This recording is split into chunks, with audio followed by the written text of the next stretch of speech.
and welcome to the ACR Journals on Air podcast. I'm your host, Vicky Shanmugam. Pain is one of the most troublesome symptoms for people living with systemic autoimmune and inflammatory diseases, but it's also one of the hardest symptoms to study.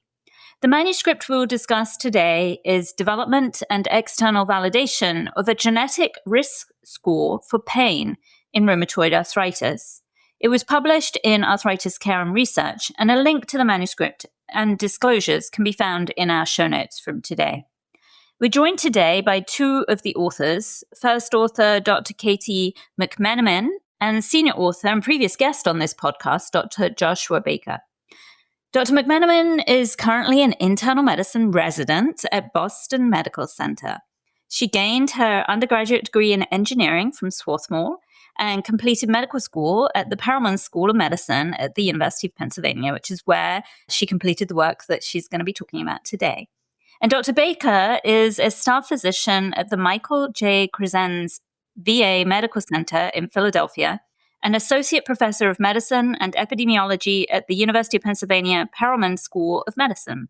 His research focuses on identifying modifiable risk factors for chronic arthritis, particularly rheumatoid arthritis, osteoarthritis, and gout. And specifically, he aims to conduct observational and interventional studies to improve skeletal muscle health, obesity, bone and joint health, cardiovascular disease, and other long-term outcomes in patients with all the common forms of arthritis. Katie and Josh, it's a pleasure to have you both on the show. Welcome. Thank you so much for having us. Excited to be here. Thanks for having us. So, Katie, I want to start the discussion with you. You're now a medical resident. You're the first author of this manuscript. Tell us how this all came about. How did you get involved in this research when you were a student? Absolutely. So, as you mentioned, I went to Penn for medical school where Josh is on faculty. And I would say I was a pretty undifferentiated medical student, at least early on. Somebody who liked everything, didn't really know what I wanted to do career-wise. So I wanted to get involved in some kind of research, but didn't really have a specific area that I was aiming for. But I have a background in engineering, and I think because of that, I really enjoyed our epidemiology course, which was just a week-long class we had that Josh actually taught.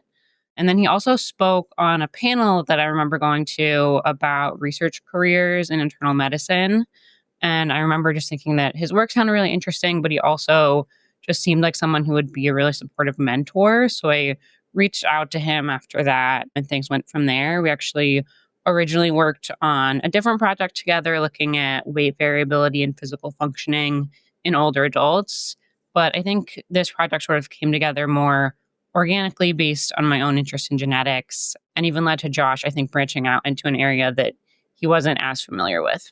Oh, that's awesome. And great to hear that those lectures from Josh were what inspired you to chase this down. So, Josh, I'm going to pull you in. You've spent much of your career studying people living with all different forms of arthritis. Tell us a bit more about why it's important to understand the mechanisms of pain in rheumatoid arthritis. Wouldn't it be intuitive that someone with an inflammatory joint disease would have pain? Yeah, I wouldn't recommend that you go into rheumatology if you're not at least a little bit interested in pain. And I think, as you said earlier, it's really probably the most important symptom for patients with arthritis. And I think it's pretty difficult to overstate how important it is to people. And yeah, I sort of think that anything we do to really understand and manage pain in patients with arthritis is hugely valuable. I remember when I was training, just being so surprised at how much variation there was across different patients and sort of how patients with RA really experience their disease. So sort of some seem to have very little like swelling, the physical exam wasn't very extreme, but they had a substantial amount of pain. And then others had really big swollen joints, but didn't appear to be that bothered by them. And so I think I've realized over time how complicated pain is as a construct and how it confuses or at least influences how we care for patients with inflammatory arthritis.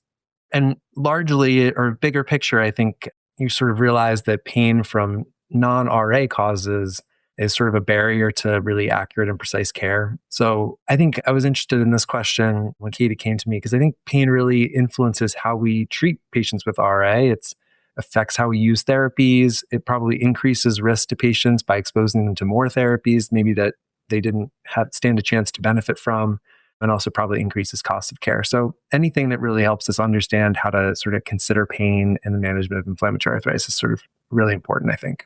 Well, yeah, I completely agree. And so glad that you're doing this work. So tell us, what was the question that you were actually trying to answer with this particular study? Yeah. Well, I wanted to say first that this was Katie's idea. We met about sort of what her next project was going to be. And I think it's rare that a student comes to me with having completed a first author paper and wants to do another project. And Katie actually has two first author papers now, which is sort of an unusual feat. But when someone like Katie, who's sort of has that kind of drive and productivity, has sort of her own idea, I think you really want to support it and try and figure it out. So I think that original question that we discussed sort of evolved over time as we both sort of understood a little bit better what we were trying to ask. And I will answer your question. But I just also wanted to say a thank you to Tom Riley, who's one of our other junior investigators at Penn, who really helped us sort of up the game on this question and pull in some more sophisticated approaches that Katie and I were not skilled at the time to do. But to answer your question, I think really the interest that we had was really understanding how initially the genetic predisposition to things like fibromyalgia might impact RA outcomes. So we ended up, I think the question ended up being a little bit broader than that in the end, sort of thinking about how to characterize the genetic risk of chronic pain and how that influenced disease outcomes in RA. And if you think about this more broadly, it's sort of asking, how does like predisposition to pain, or maybe even like your genetic predisposition to higher sensitivity to pain, unrelated to your RA activity, might influence how people experience their disease and also influence how we measure the activity of the disease. So I think sort of trying to get at something that's really not confounded by the disease itself, but really an external factor that might influence how people actually experience their own arthritis. Yeah, I think it's an impressive reflection of Katie's engineering mindset then, that she came at this with a very different perspective of, something we know is a problem and is a problem for our patients living with these diseases. But she came thinking with a solution-focused mindset of how to address the problem and really understand the problem. Kudos to you both on that. So can you refresh our memories on the two cohorts that you evaluated in this study, the FORWARD and the VARA cohorts? We've talked about them both previously on this podcast. Why did you pick those two registries? How did you as the researchers gain access to the data? And what was it about those two cohorts that uniquely positioned them to answer the scientific questions you were trying to ask? Yeah, of course. So I often tell trainees that it's not just about what you want to do and what the question is, but it's also what you can do in the data that you have. So we had performed genetic testing on both of these cohorts. So that was the main reason that we used these, is that we had access to genetic data in both. The FORWARD cohort is this large patient-powered registry that has a smaller biorepository of about 800 samples from patients with RA. And from a prior project, we had been able to get genetic testing performed, sort of a broad panel of genetic testing in that cohort. And FORWARD is a really collaborative group, and they're sort of a great place for student and trainee projects because of that collaborative environment. VARA is also a cohort that I work in a lot. It's a much larger cohort. Well, it's a larger biorepository in the VA system. And we'd also performed genetic testing in about 2,500 patients within that cohort. So we've had genetic testing in both, and they were really ideal places to do this work just because they had very well-defined patient-reported outcomes and disease activity assessments, which is really what we were interested in looking at. And the other benefit of both of these data sets is that we had access to them. So we were able to get Katie access to the FORWARD registry so she could actually learn to use the data, think about putting together genetic risk scores from these candidate SNPs or single nucleotide repeats. So it was really like a good opportunity for her to actually be able to work in the data to sort of perform some of the analyses. Great. And so, Katie, I'm going to pull you back in. Tell us a bit more about the genotyping in these two cohorts. It sounds like you'd received some already partially processed data. What was the analysis that you did to develop these genetic risk score analyses? And tell us about that part of the work. Yeah. So as Josh said, we already had the genotyping had been done. That's sort of how we ended up choosing this question based on that data existing and knowing that we had something there to work with. The genotyping itself was done the same way in both cohorts. I'm using this array by this company called Illumina. the test for hundreds of thousands of SNPs. So it's a lot of data. There is some processing involved to make sure the data is reliable. There will always be some missing data. There will be some level of imputation. That part we actually had help with. So I was lucky enough to be able to work with sort of the post-processed, really quite straightforward genetic data, which is basically just for every single nucleotide polymorphism, each participant either has 0 alleles, 1, or 2. And that was pretty much the end product that I was working with. So it was relatively straightforward.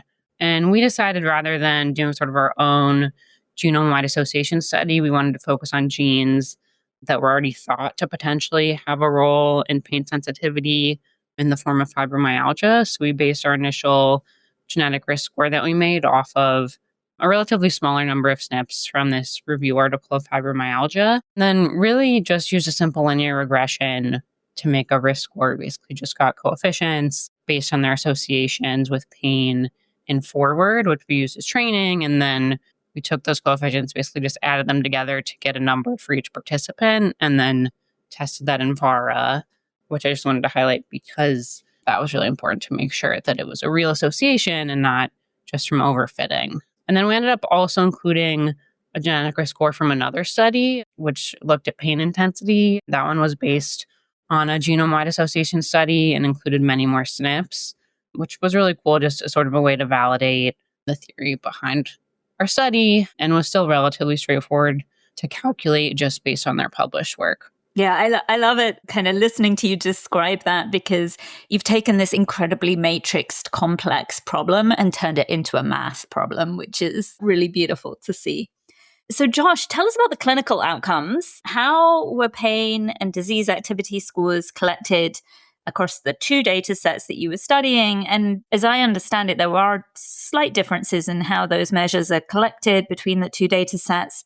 How did you address that in the analysis? And can you share pros and cons with our listeners about trying to do these types of analyses? Yeah, of course. So one of the things I tell trainees is that we have a lot of different ways of measuring disease activity and asking people about symptoms in RA. And that's largely because none of them are all that good, but we do have, in different data sets, there's different data available. And so FORWARD is a patient-powered registry, so it only has patient-reported outcomes. But there are validated disease activity assessments that are patient-reported that include things like patient global scores, pain, and measures of function. So we could evaluate that in FORWARD. In VARA, we do have those patient-reported outcomes. We also have some of the physician-level data, things like a physician score, a global score, and in the joint counts. So we could calculate a bunch of other different disease assessments within that cohort as well. So some of the things we could compare directly, like the patient-reported outcomes, we could compare directly across the different cohorts, but some of them we only had in VARA. Yeah, it's always a challenge. I think there's some frustration there to not have the same things exactly measured in both cohorts. But I think the pro of having really different cohorts, I mean, they're very different cohorts, is that it really strengthens, I think, the external validation.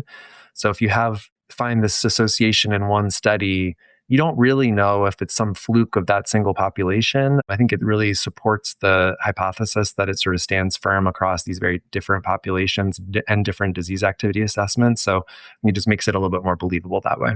Yeah, and I actually love data coming from the FORWARD registry too, because it's people community-based living with arthritis that are volunteering to participate in research, as opposed to some of the hospital-based or VA-based registries where it's a slightly different population. So super excited to see you use both of these 2 data sets. So Katie, I'm going to go back to you. Tell us how many people ultimately were included in this analysis. What can you tell us about their demographics? What can you tell us about the differences between the FORWARD and the VARA cohorts? So we included everybody from each cohort that had both the genotype data and pain data, and that ended up being 756 people from FORWARD and 2,176 from VARA. And as Josh mentioned, these were very different cohorts. I think the most striking difference is the difference in sex. Veterans, just as a whole, are still predominantly male in the US, which is reflected in the VARA population.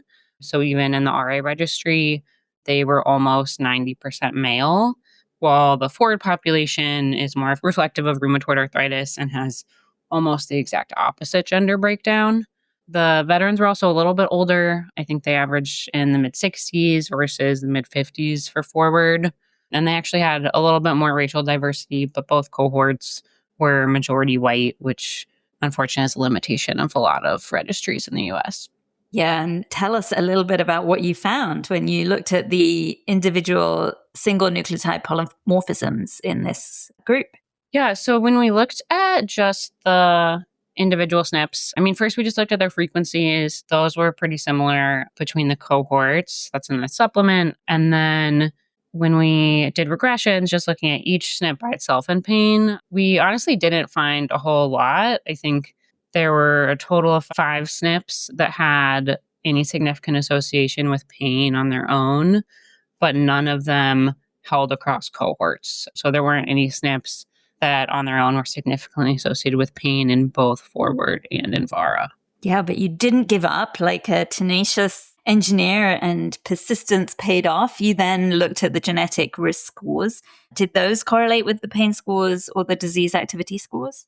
Yes. So when we calculated the genetic risk score, which was just combining those 36 or so fibromyalgia SNPs, we did find that participants in the highest quartile of that risk score in the validation cohort, which was VARA, had significantly greater pain than people in the lower quartiles.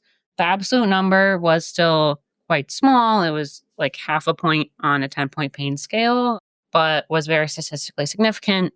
And even though the magnitude might not be clinically relevant at this point, we were pretty excited to see it, especially when training and testing on such different cohorts, as Josh mentioned. And then, as you said, after sort of not seeing very strong associations for individual SNPs, it was cool to see them still matter when they're all put together. Yeah, no, I bet that was like magical to see. So Josh, help us understand what this means, particularly in a clinical context, regarding a patient with RA and their likelihood of achieving remission. And then how should we as physicians take this finding and apply it to our patients in practice? Yeah, I mean, I think it's a really important proof of concept, but what it really tells us is that something that most of us, I think, already know probably, but is that chronic pain is really important and it really influences how people experience their RA. So even from causes that are completely unrelated to RA. So these genetic risk scores should not be driven by RA-related genes. So this is pain, susceptibility to pain that's unrelated to RA really does influence in a measurable way sort of how we measure pain and disease activity. So I think the reason that that's important is that as we think about sort of treat to target, we're defining like goals for our patients and what we're trying to achieve in terms of their improvement by giving them immunomodulatory therapies. I think it's really important that we understand how these chronic pain like influences can affect those targets. We really need to sort of be savvy about how to change those targets or create those targets in the context where there are things like fibromyalgia and osteoarthritis and other pain triggers. So I think that may be obvious to many people that are practicing in rheumatology, but it's sort of, if we want treat to target to be really an effective approach, we really need to be really sophisticated about defining those targets, making them attainable and appropriate for each individual. So I think this is sort of a step towards understanding that that's a reality of care, and also a really exciting step towards these genetic risk scores weren't like super clinically relevant right now, but in the right context, and if they were easy to do, it would be potentially informative to sort of thinking about how to expect someone to respond to therapies and things like that, given their susceptibility to pain. So I think it's sort of an exciting step that hopefully in the future will be actually useful. But for the current paper, I think it really just is sort of a proof of concept that this is something we need to be paying attention to. I'm also kind of fascinated as to, as an epidemiologist, you think this has implications for clinical trial design in diseases like RA. Should we be using genetic risk scores like this to stratify enrollment into clinical trials?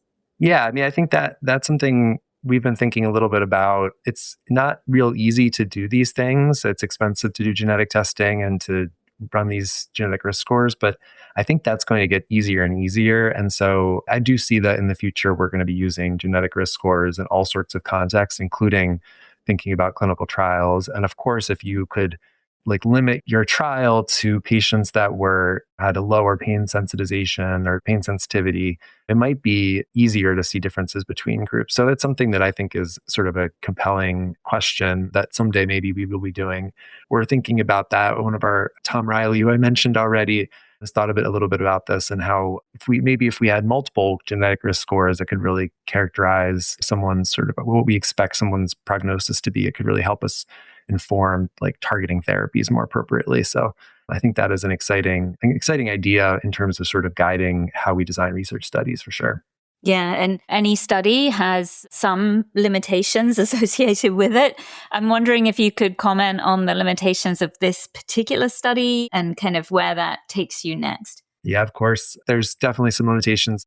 I think one of the ones that came up on review is that we used FORWARD as the development data set, which was really for logistical reasons. It allowed Katie to work more closely with the data, but it's pretty small for a development cohort. So I think for something like if we wanted to look at more candidate genes, and we could do better with a larger development cohort. And we didn't have any phenotypic data on fibromyalgia from the VARA registry. So we couldn't really look at the diagnosis of fibromyalgia meaningfully. I think that would have been interesting to do. And then we also have an interest in, I think, looking at things like impacts on care, like treatment changes and sort of other long-term clinical outcomes, but it was a little bit out of the scope for the paper. But I think that's something I'd still like to do. Yeah, it'd be a really useful analysis to do moving forward. So Katie, I want to hear a little bit more from you now that this study is complete, published in one of our premier journals. What did you learn from this whole process? Yeah, I definitely learned a ton working on this project. It was one of the first author papers that I wrote. It definitely takes a lot of work. I think the biggest thing, as we sort of touched on earlier, was really just trusting my problem-solving ability and ability to learn as we went through things. I really didn't know that much about genetics or even fibromyalgia and RA when we started working on the project, but we're able to get the project going and move through it just based on the idea and staying persistent. I think related to persistence, it also ended up being really a multi-year project with me starting residency before we had submitted anything. And we ended up making some really big changes through the review process, which was pretty challenging and took a lot of time and was hard to balance. But I think ultimately we ended up making really positive changes throughout the review process. So I'm really glad that we stuck with it. And then I think lastly, I'd say also I got a ton of help from Josh, but as you mentioned, Tom Riley, a lot of other colleagues also really meaningfully contributed. So I think just trusting and relying on colleagues for help and subject matter expertise when you're stuck is really important. Yeah, and it's really good advice. And thank you for sharing the kind of backstory on that. I'm intrigued. You described yourself as undifferentiated when you started out. You're now in internal medicine residency, which is a step in the right direction. Is there any chance you've been bitten by the rheumatology bug? So this was definitely not an easy decision for me. I went back and forth a lot because there are so many things I love about rheumatology and all the people I met, but I actually decided to pursue a career in cardiology. So I'm doing a research fellowship right now, and I'm primarily studying cardiac amyloidosis and planning to apply to cardiology fellowship this summer. But I will say, in all specialties, but I think there's a surprising amount of overlap between cardiology and rheumatology, especially the more we understand about the role of the immune system and atherosclerosis. So I wouldn't say cardio-rheum is off the table. Yeah, I will point out to you that you'll realize over time that the immune system is the missing link to everything. Absolutely. So writing up research studies is a lot more complicated than presenting abstracts or posters, as you kind of clearly articulated. Do you have any tips you're willing to share with our listeners about how to stick with it and get these research projects through to publication? Yeah, I think, as we said, the publication process can definitely be challenging. I think at times even disheartening, and especially during residency when you really just don't have very much time to work on it. But I think other than just really trying not to give up and slowly chip away at things, I think I would say it's really important to try to work on projects that you're really excited about. I think it's a lot easier to put the work in and to convince other people, like reviewers, that your work is valuable when you really believe in the work that you're doing yourself. And then I would also just highlight the importance of great mentors. I think having Josh's support and expertise through this project made a world of difference, not just in knowing the subject matter, but navigating the review process, being really understanding and supportive when I wasn't always the most productive during residency as well. Yeah, I feel like that's a place we've all lived through. So we know exactly what you're going through. Josh, as mentor to Katie and obviously mentor to many others over the course of your career, what's one piece of guidance that you really hope your students carry with them after they leave your research team? Well, I'm not sure I've quite come to terms with Katie having completely left the research team, but I guess I should come to terms with that. I'm not sure I left her with much sage advice, but I think I see it as success if I feel like I've instilled the excitement that I get when I generate a new idea and get to sort of see it play out from start to finish. And I think I hope that she has that. She's gotten the bug about research and had a couple of opportunities now to sort of see a project that she's interested in go from start to finish and have the sort of finished product that she should be really proud of. And I think it's only when you see that finished product that you realize that it was worth all the hard work and frustration that it caused along the way. Yeah, I completely agree. And I'm really thankful to you for sharing that. I want to thank both of you, Katie and Josh, for joining us today and sharing your work and your experiences. Of course. Thank you for having us. Yeah, it was a pleasure. I want to wrap up today with a heartfelt thank you to everyone who dedicates their work to understanding pain in rheumatic diseases. Your curiosity, your persistence, your compassion all illuminate an experience that very often is invisible. By making pain measurable and advancing the science, you're giving patients more than data. You're validating them and giving them dignity and hope. Thank you all for listening to this podcast. ACR Journals on Air is a production of the American College of Rheumatology. Please follow at ACRheum on social media. Email us at podcast@rheumatology.org and rate and subscribe to our podcast at acrjournalsonair.org or wherever you get your podcasts.